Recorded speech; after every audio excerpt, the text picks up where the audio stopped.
Ito ang reading mo, Libra. Welcome back to our channel. Naway nasa mabuti kayong kalagayan while watching the channel. This is a general reading. Kayo nang balang magpalit-palit ng situation nyo sa reading ko.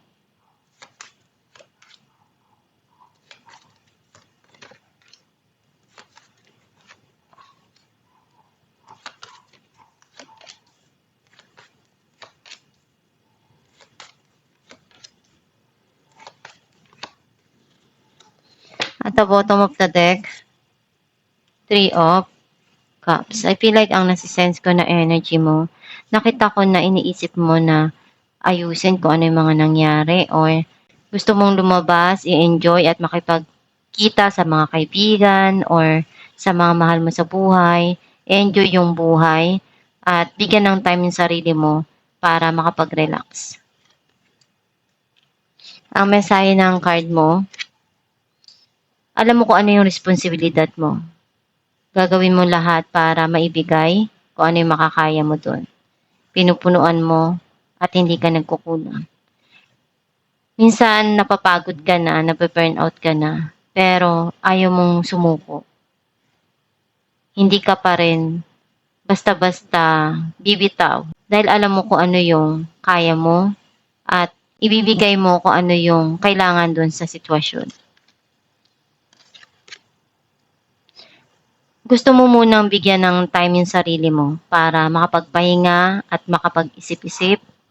Some of you, may mga naalala ka sa nakaraan na para sa'yo masasaya at nagbibigay sa'yo ng motivation.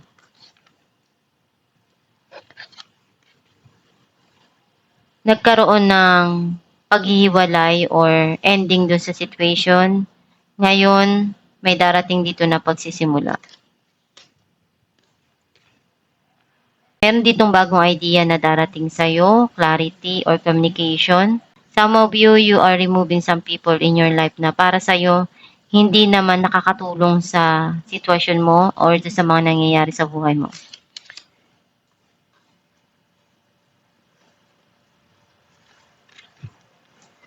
Masaya ka dun sa mga taong nagmamahal sa'yo at sinusuportahan kung saan ka masaya. Some of you, darating dito yung long-term na emotional happiness para sa'yo.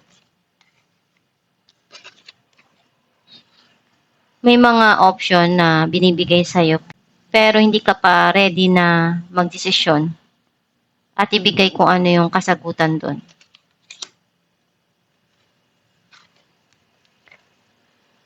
You need to balance yung mga nangyayari sa buhay mo para hindi ka mapagod at sumuko dun sa mga pinagdadaanan mo. Some of you, kailangan mong habaan yung pasensya mo and pag-isipan mong mabuti yung mga dumarating sa buhay mo or yung desisyon mo para sa huli kung ano yung resulta ng mga ginawa mo, hindi mo pagsisihan.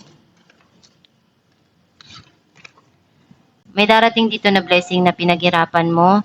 Some of you, regalo or minamanifest mo na makatanggap ng financial blessing. Clarify natin ng 10 of Wands,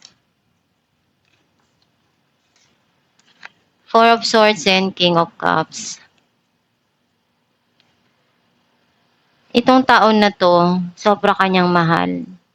Nagkaroon ng silent treatment or gusto niya munang mapag-isa at pag-isipan yung mga nangyayari. Kasi feeling niya nabe-burn out siya, pagod na siya. And binigyan niya muna ng end yung situation para makapag-isip at bigyan ng time yung sarili to relax and magmuni-muni kung ano yung dapat niyang gawin sa mga nangyari. Clarify natin ang the Tower. 3 of Swords and 10 of Swords. You feel heartbroken, nasaktan ka ng sobra-sobra. Feeling mo, binitray ka, binackstab ka. Kaya nagkaroon ng paghihiwalay doon. And sobra kang nalungkot. Clarify natin ang 10 of Cups. Ace of Swords and the Tower. Ngayon, nagkakaroon na ng linaw yung mga nangyari sa buhay mo na feeling mo nag-end or nagtapos. Ngayon, tumarating na yung pagsisimula or new beginning sa buhay mo na nandoon yung masaya ka and nandyan yung mga mahal mo sa buhay na sinusuportahan. Kung saan ka masaya, sinusuportahan ng mga mahal mo sa buhay. Clarify natin ang temperance.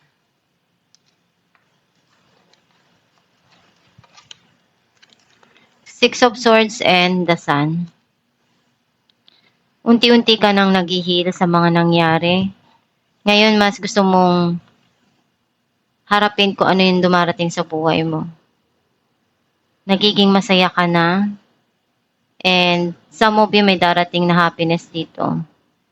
Kailangan mo lang talaga na habaan yung pasensya mo. One day kung ano yung gusto mo, darating din yan.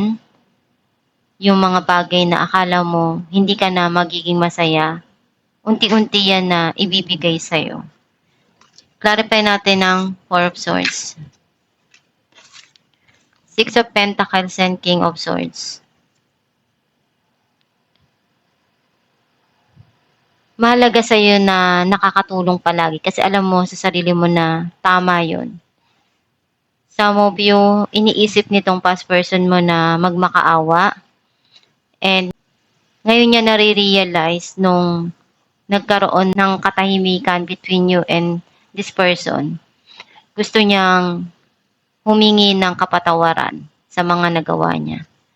Clarify natin ang Ace of Swords.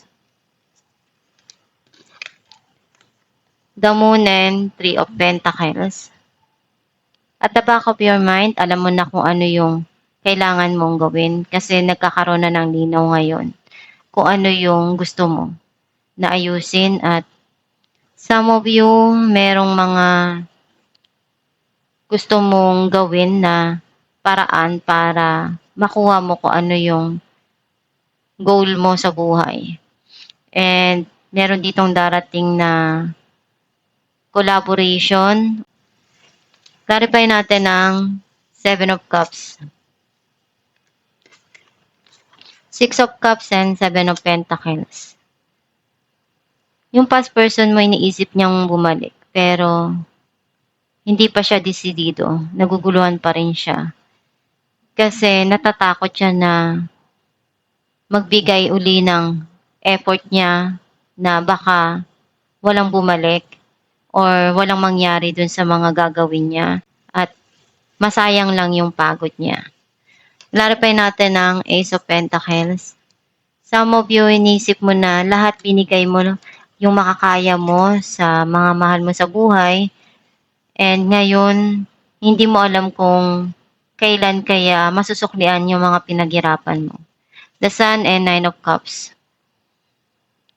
Meron ditong darating na matagal mo nang gusto. At for sure, magiging masaya ka. Kasi minamanifest mo rin ito na makuha. Some of you, ito ay yung blessing na talagang pinagdasal mo or hiniling mo. At sobrang saya mo kapag dumating to sa'yo. Alamin natin kung anong mensahe ng iyong gabay. Energy work.